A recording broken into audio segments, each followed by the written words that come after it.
Okay, magandang araw po at panibagong updates, panibago na namang vlog ang gagawin natin ngayon. Heto, pag-usapan natin itong kumakalat na picture ngayon ha. Ito ay pinost ni Maharlika, yung vlogger, okay?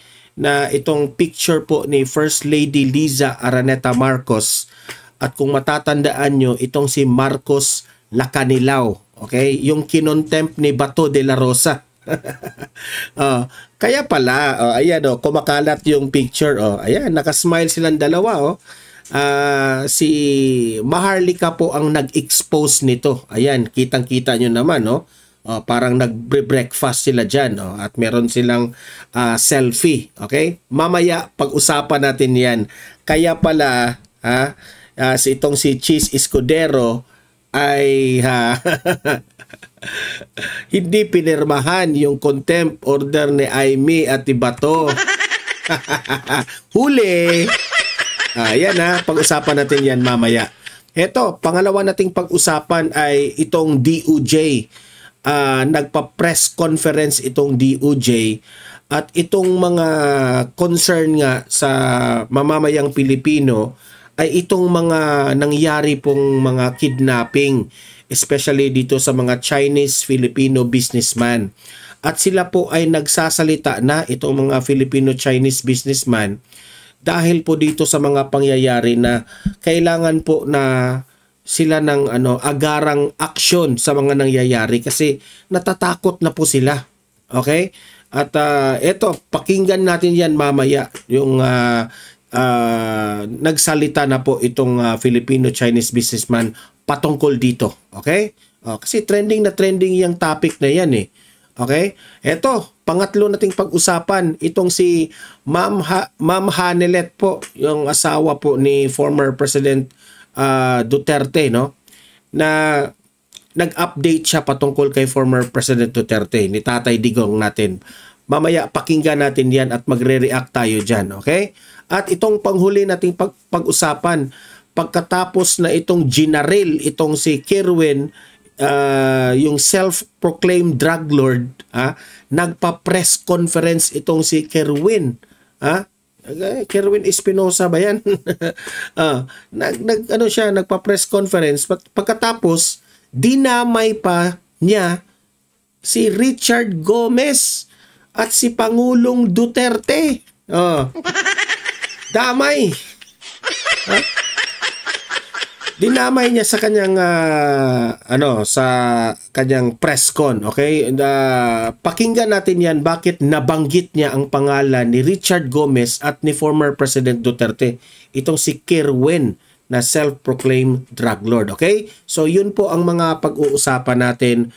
Pero bago ang lahat, bago natin ito pag-uusapan, help me po muna na i-like at saka i-share itong ating video para kakalat ito sa taong bayan. Okay?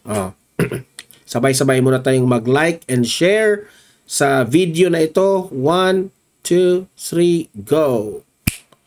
Okay? Naka-like and share na ba? And sa mga bago pa lang dito sa Donmar TV na nanonood sa ating mga balita, mag-subscribe na po kayo. Kasi kung mag-subscribe kayo, updated kayo lagi. And at the same time, yung mga cellphone ninyo, ma-notify kayo kung meron tayong bagong uploads, meron tayong breaking news, o mismo yung ating channel, Donmar TV, ay nagla-live. Ma-notify kayo lahat dyan. Okay? So, mahalaga po na mag-subscribe tayong lahat. Ready? Subscribe. 1, 2, 3, go! Ayan. Nakasubscribe na ba lahat? Okay. Eto na nga. First Lady Liza Araneta Marcos at si Marcos Lacanilao. Yan itong picture na ito. Trending na trending ito.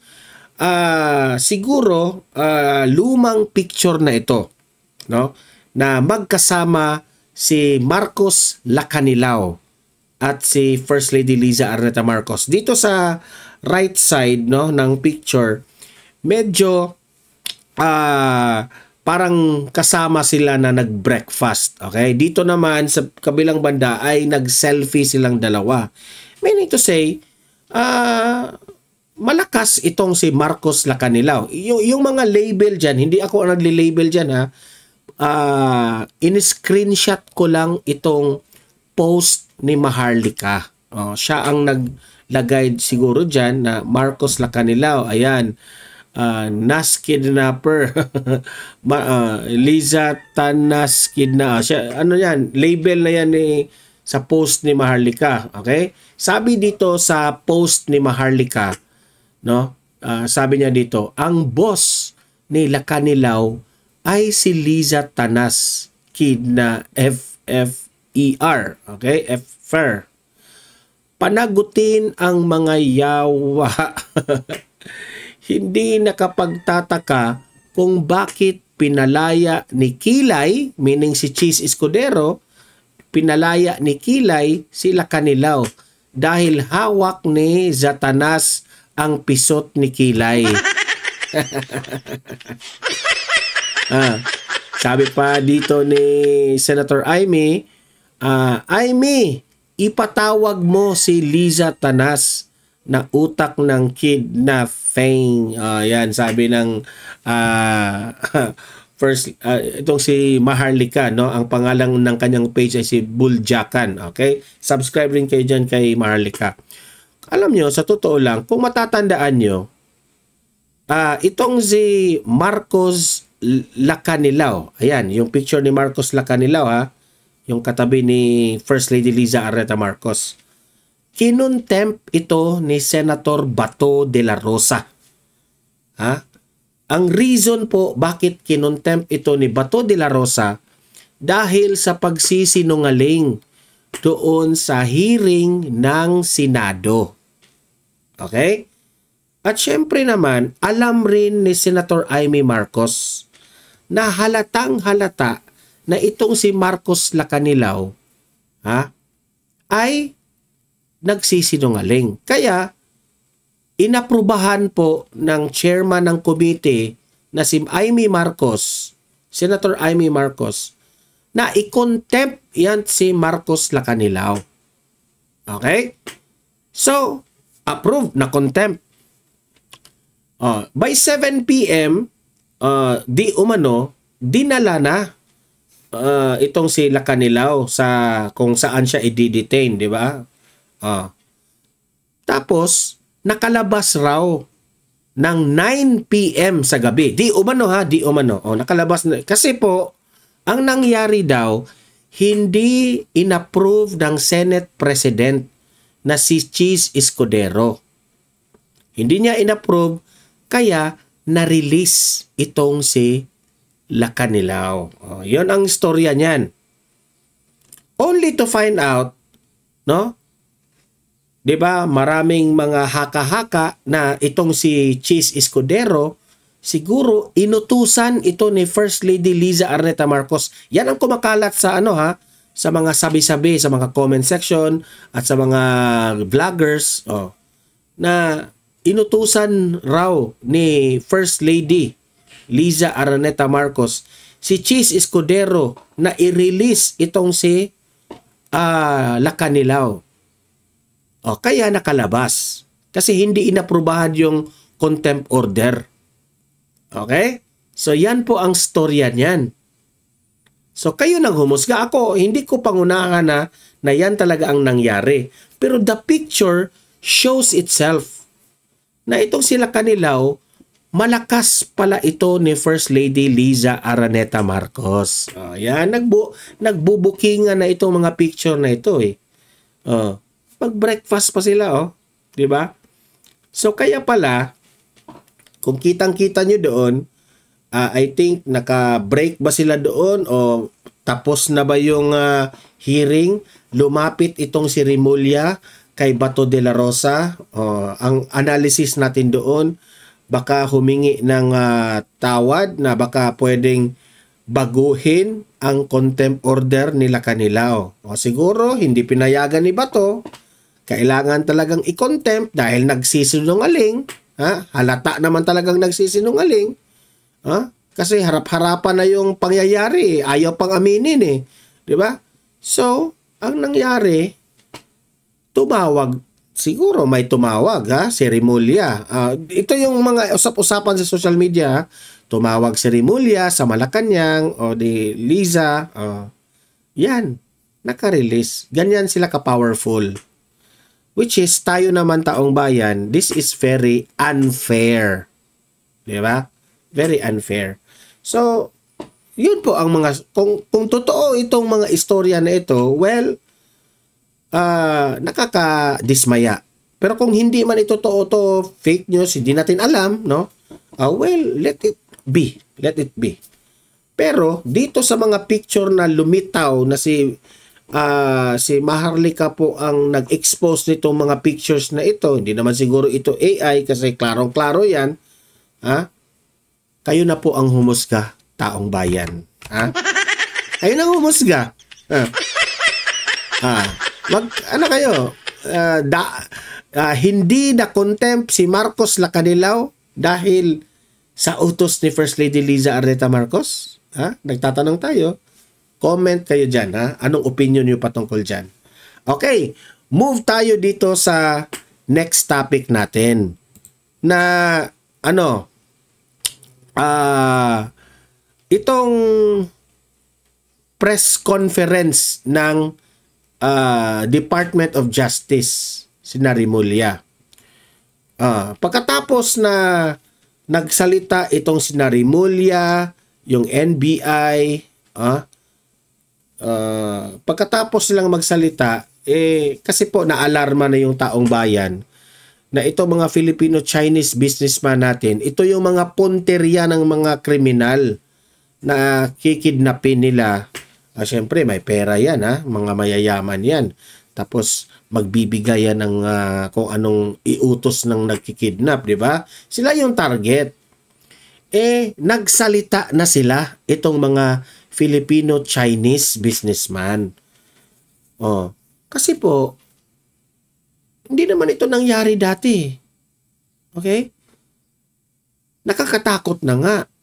At itong mga businessman na ito, Filipino-Chinese, kung sila po ay mga matatakot dito, syempre, yung mga Chinese na malaki po ang ambag ng mga tax dito sa Pilipinas, sila ay magbaback out.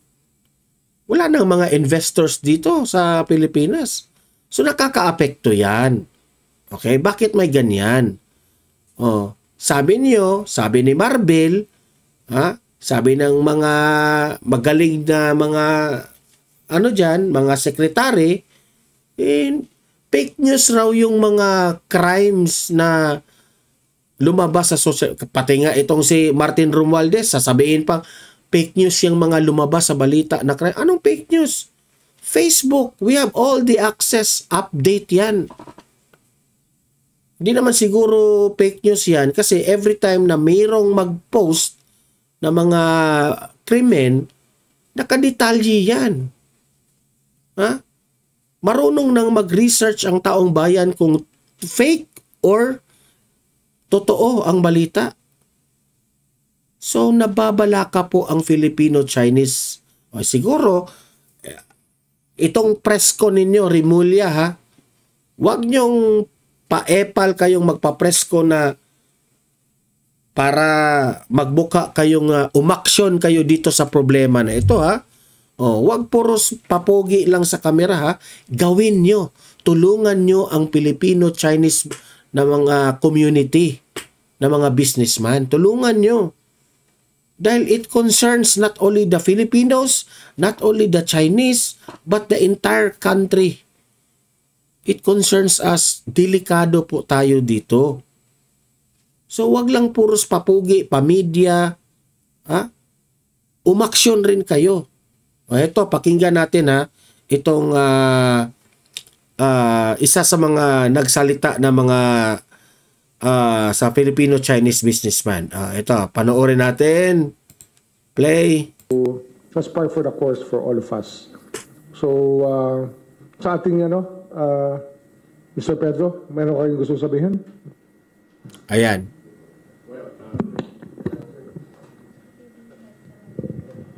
Sir. Ayan. Let me first express our full confidence representing those who are present this morning with our Honorable Secretary of DOJ, Secretary Remulla, together with our Chief PNP, General Marbil, at saka MBI Director Bautista. Santiago, hindi pala Bautista, mali. Anyway, the three of them is here. Together with, nandiyan pa tinulungan din kami ni Immigration Deputy Daugan. Siguro naman nandyan sila. Kasi po, nagpapatulong na po sila sa Department of Justice. Siyempre, ang Department of Justice, pwede yan silang makakommand sa mga PNP natin na bantayan ang seguridad, di ba? Nandito pa si Yusek Sanares. Nandiyan din yung BI Commissioner Biado. All of them are doing their best to help us, and we're very confident that this issue will be addressed very soon. Sooner than soon. Kasi ito po ay natatakot yung mga business community dahil po sa kidnapping nito, kasi this is very unique. Hindi lang kidnapping, binayaran na, pinatay pa. Ito ang ayaw namin. So ito ang creating so much apprehension on the business sector and even in the population. It's not just the Filipino-Chinese. I'm sure even the Filipinos are nagtataka kung bakit nangyari yan. Di ba? Nakita niyo sa litrato, bugbog sarado. Bugbog sarado. So this kind of crime should not be tolerated, should not be accepted here in this society, especially here in the Philippines. So we're very happy. I don't know if that's the word to use. Mali yata yun. So tuwang-tuwa po kayo, ha? Kayo mga Filipino-Chinese community na mga businessman, tuwang-tuwa kayo na sinama kayo dyan sa presscon at tutulungan kayo sa DOJ. At sana naman, itong DOJ naman, umaksyon kayo. Kasi po, panawagan na ito, national issue na po ito. Problema na po ito ng Pilipinas. Tapos sasabihin ni Marbil, fake news na naman yung mga balita na ito. Sasabihin naman ni Martin Romualdez, fake news na ito, mga balita na ito. Ayan Hindi naman siguro fake news yan. Hindi naman siguro magrereklamo dyan. Ito mga krimen na mga nangyayari. Happy. Palitan natin yung happy. We're very assured, okay? We're very confident that we will get on top of this issue. And hopefully, something good will come out of this. And as I said, we will go out of our own to assure the community, especially the business community, that everything is moving forward. And we will hopefully find a solution in the near future. Maraming salamat po. So, ako sa totoo lang, talagang dapat umaksyon po ang gobyernong ito, Bongbong Marcos. Nagsalita na nga itong Malacanang patungkol dito. Sabi ni Ate Claire, si Ate Claire na naman ang nagbida-bida. Sabi ni Ate Claire na sabi raw ni Bongbong Marcos na maaasahan ng Filipino-Chinese community at sa buong bansa raw ng mga Pilipino na gawin nila ang agarang aksyon patungkol dito sa problema na ito. Yan ang sabi nila. Tingnan lang natin, huwag puro salita. Sana naman gawin ninyo ang pagprotekta ng taong bayan, yung seguridad ng taong bayan. Kasi kung panahon pa ito ni former President Duterte, hindi ito magkakaganito. Kasi po, kamay na bakal nga si former President Duterte, di ba?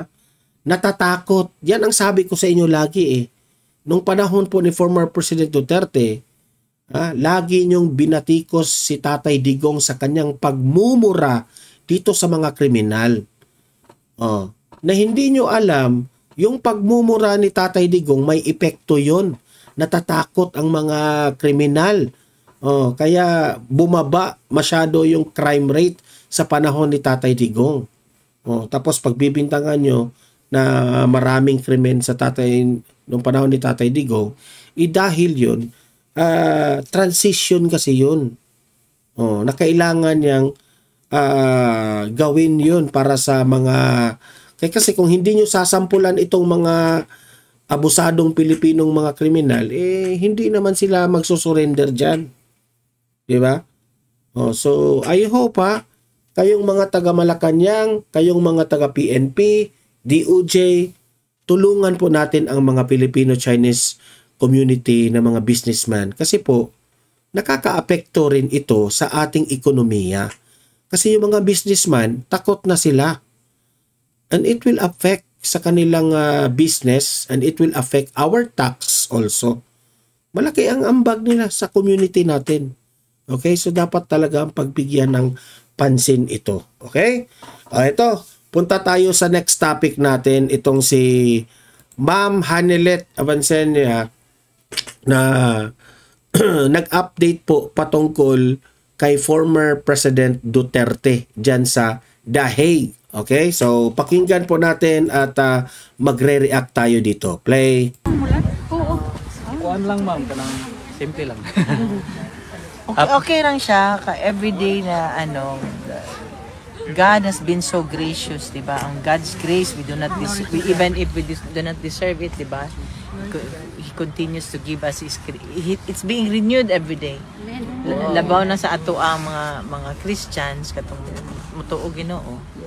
So I just hope and pray that's why ako pag makita ako kung pwede lang ko karon kaya na ako na makatubang sa inyo kay gusto jud ko magpasalamat and magpasalamat sa inyong suporta kay during kabaloman mo during his time may sulti palagi siya nga nahuman na daw siya sa iyang mga sakripisyo daw. Nahuman na daw siya sa iyahang nabuhat daw niya tanan ang para sa Pilipino. So I hope and pray na miski na gamay na may ani mga suporta na paano lang nato sa iyahan. Ako hingnan siya nga dagang Pilipino diha. Talaga suporta paghihapon kanimo. And grabe man iyahang grabe po dihang pag sa Ginoo. Sa bato iyahang giingon trying to recall na if you do your job daw you end up in prison. Kaya ako mag-iistoryahan niya na pila ba to? Ikaw may taga-media, pila to ang nakidnap na, ang isa gipatay? Mo to issue. Issue, di ba? Ito yun nagre-react si Hanelet, no? Ma'am Hanelet, patungkol dito sa kidnapping issue. Congratulations was for the government for doing their job. So, mao lagi ingon siya na if you do good to your countrymen, you end up in prison.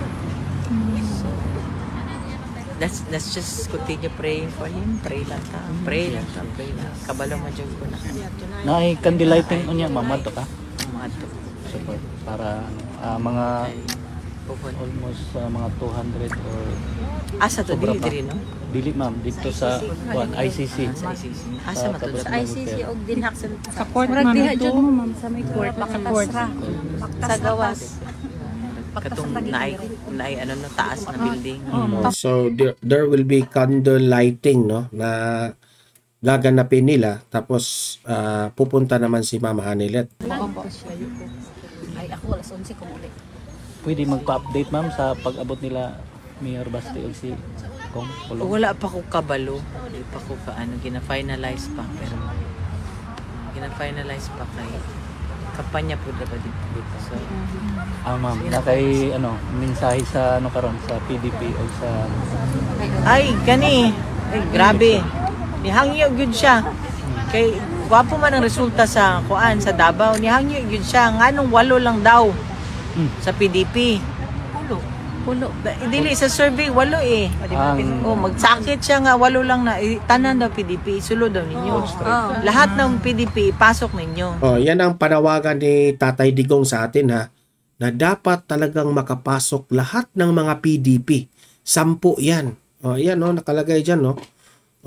So please vote Please vote for the PDP, guys. Straight na natin. Wag na yung iboto yung iba, straight na tayo PDP. nananawagan na po si Tatay Digong sa atin, ha? Mga audience ko dito sa Donmar TV, vote straight sa PDP po. Hoy, pasok. Kasi nakatikim naman tayo. Ano ngayon, 'di ba? Meron tayong nakaupo pero gumagawa ba para sa atin? Tinutulungan ba tayo? Maasahan ba natin? Meron bang ano bang nangyayari, 'di ba? Meron ba tayong kasi dapat, 'di ba, natatawag nahingian natin ng tulong sila, pero parang yung kahapon nakausap ko kahapon na ma'am, naka-schedule ako nakabook ako today for flight ko for the Philippines. Kinansel niya. Natakot. Cancel na ako. So wala nang mga Pilipinong gustong umuwi sa Pilipinas. Kasi yung tanimbala. Sugod na po. Sa Nimbala. Sa panahon ni sa panahon po ni former President Pinoy, no? Maraming tanimbala. Ngayon naman sa panahon po ni Bongbong Marcos, bumalik ang tanimbala na 'yan. Nawala na 'yan sa time ni Duterte. Nilinis na ni Duterte 'yan, ngayon bumabalik na naman. Sakit sa ulo. Tanimbala lang kidnapin ka para patayin. Tanimbala, at least buhay ka. Anta nagwara-wara Makita ka na kidnap. Kini ma'am, kay para kay Miss Kitty unta katong unsa day ka ng birthday wish ni tatay kay Miss Kitty about sa iyang profession. Basta abogado o doktor. Dili lang ang ako lang kung asa lang siya malipay niya, kung asa siya malipay, kung ako manggod ang dili politiko no usahay. Gawas gud ako pwede magpuan plastic iso kayo Tupperware. Yan ang sabi ni Ma'am Hanilet, no? Kasi hindi naman siya politician, hindi siya politiko. So, alam nyo naman, kapag politiko, ang daming mga plastic niyan. Si Hanilet kasi, private yan civilian yan. So, as much as possible, sabi niya, magprangkahan tayo kasi hindi naman ako plastic. Ayan yung makipagplastikan So ang akong anak lang, kung pwede lang kay naman ko'y laing naman siya laing options, may siya laing avenues sa kinabuhi. So just mahumal lang siya sa iyang eskwela, and then kung pwede lang, di lang politics siguro. Abogado o Kung bisag di na mag-abogado, okay. Sangko lagi pero Taglitson Road. anak magutong kay atong una, so unta lang na kung itugot lang sa Ginoo na magkaroon siya laing apart from politics, malipay jud kumayo bilang iyang mama. So that will be a very private, quiet, and less stress na life for her. So mauna to. Ma'am, mangutana ko ma'am, another. Kanang, di ba, nag-ingon si BP nga, na siya'y contact directly kang tatay kaya sa phone, it is being given by the 32. Is it also Yes. offer for you? Yes, For the the same family. Oh, that's good to hear. Yeah, that's been... So meron silang access na ni Tatay Digong kung makipagkausap sila, no? Telepono, okay? Nagpirmi na akong gakauna-unaan ba? Karon lagi ko gunungutana ever. For 1 month, I'm here every day. Yeah? Yeah, 1 month every day I'm here. Salamat, ma'am. Really? Hanggang sa dulo. Yeah. Daghang salamat sa kabalo ko anhigid mo everyday sa i-effort yun mo. Effort magyud na. Kay kung if you do not have the love there in your heart, alam yun mo. Gabon lang katong mga bana ninyo, mga banang mga foreigner. Oo, bana. Katod na lang nila mga asawa diri, hilak nila asawa. So, ganyan po ganyan po kamahal ng mga Filipino community dyan sa The Hague, no? Meron dyan na mga Pilipino na dyan na po naninirahan at may partner na po sila ng mga foreigners, no? Hinahatid sila dyan sa mga pagtipon-tipon ng mga Pilipino in support for FPRRD. At nagpapasalamat si Ma'am Hanelet Jan. Okay? So, yan po ang update.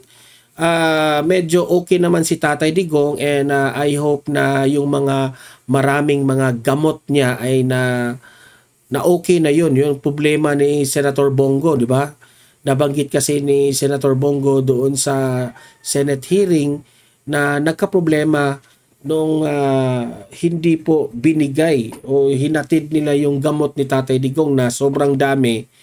27 raw yun, 20 plus na mga gamot na dapat niyang inumin, maintenance araw-araw. So I hope na okay na si Tatay Digong dyan, ha? At maghihintay na lang tayo sa resulta kung kailan po yung desisyon po ng mga judges, no? So yan po, nagpapasalamat tayo na sa mga Pilipino community dyan sa The Hague, no? Saludo po kami sa inyo dyan sa pagbantay nyo sa kalagayan po ng ating Tatay Digong. Okay? So heto, punta tayo sa next topic natin. Itong si Kerwin Espinosa. Kerwin Espinosa ba itong? Espinosa ba itong family name ni Kerwin? Kerwin, yeah. Si Kerwin, self-proclaimed drug lord na ginaril siya, di ba? Tapos may video pa na parang masyusyutay na siya, di ba? Tapos after 3 hours nag-live sa Facebook, buhay na buhay. So nakakatawa. Tapos in-interview siya ng media dito. Nagpapa-media na after a day.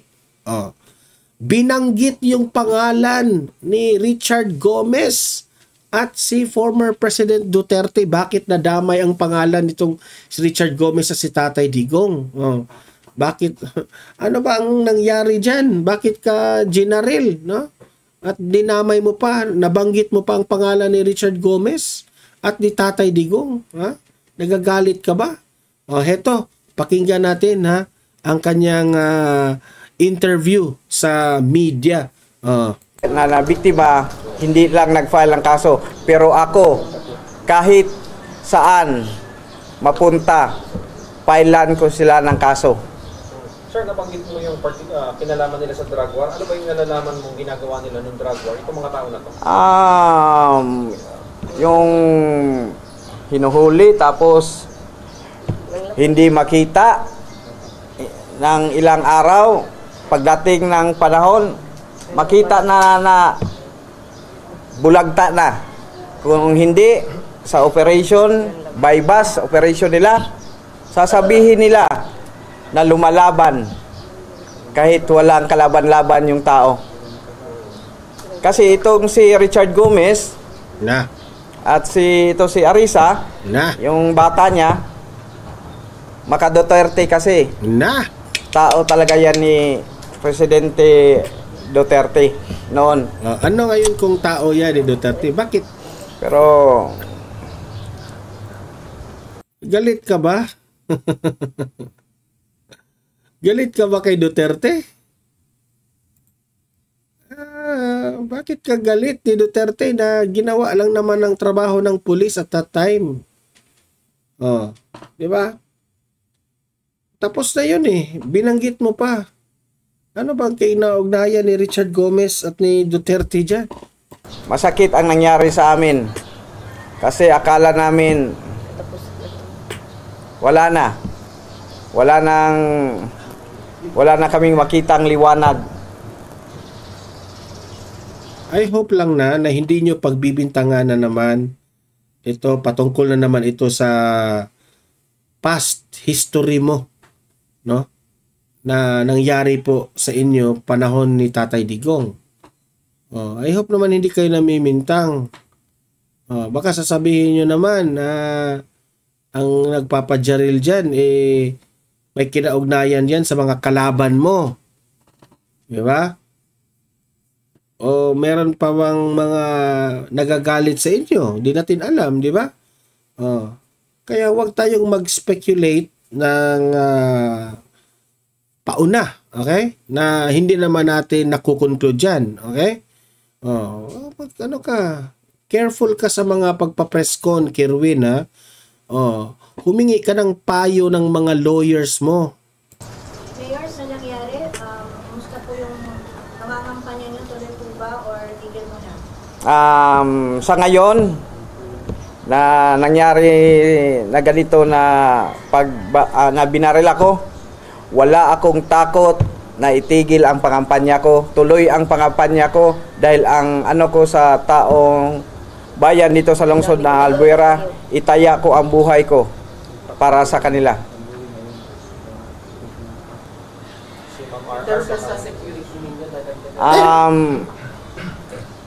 Yun ang isa kong concern. Yun ang isang concern ng hindi lang sa akin, kundi ang buong slate namin, na sana bigyan ng pansin to ng COMELEC, na mabigyan kami ng seguridad, mabigyan kami ng security detail bawat isa sa amin ngayong pangampanya sa lungsod ng Albuera. Pabor kayo na ilagay kayo sa COMELEC control? Oo. Mas maigi na magkaroon kami ng COMELEC control dito. Dahil po? Dahil sa mga abusadong pulis na nababayaran. Mayor, you mentioned kanina about sa name ni Mayor Vincent Rama. At the same time, after the incident happened, nag-post sa social media si Vincent Rama na let's pray for your agarang paggaling. What's your reaction on that? Sa akin ay isa lang yung isang pasasalamat na pinagdasal niya ako kahit na klarong-klarong na scripted kasi wala siya dito sa Albuera nung nangyari. Pati nga yung konsyal niya na si Barcelona, kapitan ng Tinagan, nakita ng mga tao ng Tinagan na pumunta doon sa bahay na may kasamang 2 pulis. At maya-maya naman lumabas siya, hindi na yon, sumama yung 2 kasama niya. Nagpunta sa bahay ni Engineer Pipop Soko. At ikaw naman, ikaw ang ama ng barangay, tapos may nangyari na krimen sa iyong barangay, hindi nagpakita. So malaking question mark din yun, na sa akin lang, hindi ko naman siya pinagbintangan. Baka isa siya sa may plano. Ma'am RR, ano naman po ang masasabi niyo? Okay, dito sa kanyang press con, hindi ko matumbok kung ano talaga yung problema. Bakit siya merong gustong pumatay sa kanya? Siguro away ito karibal ng kanyang pagtakbo, no? O di ba kaya'y may connection ito sa kanyang pagkakasangkot noon, no? Nang nakulong ito sa panahon po ni former President Duterte. Yan ang malaking tanong. Kaya nga dapat itong imbestigahan ng maigi ng mga kapulisan, no? Kasi po, kung tutuusin, pinagbibintangan itong si Kerwin, di ba? Kaya siya nakulong. Tapos, naabsuelto sa korte. Meaning to say, lahat ng mga akusasyon laban sa kanya ay hindi po yun na patunayan na guilty. Kasi nakalabas siya di ba? Ngayon, patunayan mo, Kerwin, na ikaw ay malinis. Kung ikaw ay malinis, bakit hanggang ngayon meron pa ring gustong magtangka sa buhay mo? Ano ba? I-explain mo yan. Bakit ganyan? Okay? Especially that you are running this coming election. Okay? So, yan po ang katotohanan patungkol dito. No? Hindi pa rin natatapos ang problema ni Kerwin kahit nakalabas na siya sa kulungan. Bakit kaya? Yun ang tanong natin. Bakit kaya? Okay? So, libre po kayong mag-comment, mag-react sa mga pinag-usapan natin. Okay? Pag-usapan natin yan sa comment section. At yung mga nanonood dito, paki-like at paki-share itong video natin para kakalat ito sa taong bayan, ha? And sa mga bago pa lang dito sa Donmar TV, mag-subscribe na po kayo, okay? Para lagi tayong updated. At meron tayong pangalawang channel guys ha, Donmar TV Balitang Totoo. Mag-subscribe rin kayo doon ha. Kasi po meron po tayong mga videos doon, mga ina-upload natin doon sa Donmar TV Balitang Totoo na hindi po natin ito in-upload dito sa main channel natin. Ibang channel rin 'yon, okay? At may plano pa tayong palitan yung name ng channel na 'yon kasi yung nagme-maintain doon yung brother ko. Okay? So pero i-announce ko lang 'yan dito, okay? Para updated kayo, okay? So, yan. Maraming salamat sa mga nanonood dito sa Donmar TV, sa mga moderators, sa mga nagpapakulay. Thank you very much sa inyo lahat. See you in my next video. See you in my next live. Have a great day. Have a great night. God bless po sa ating lahat. Mabuhay ang Pilipinas. Bye-bye.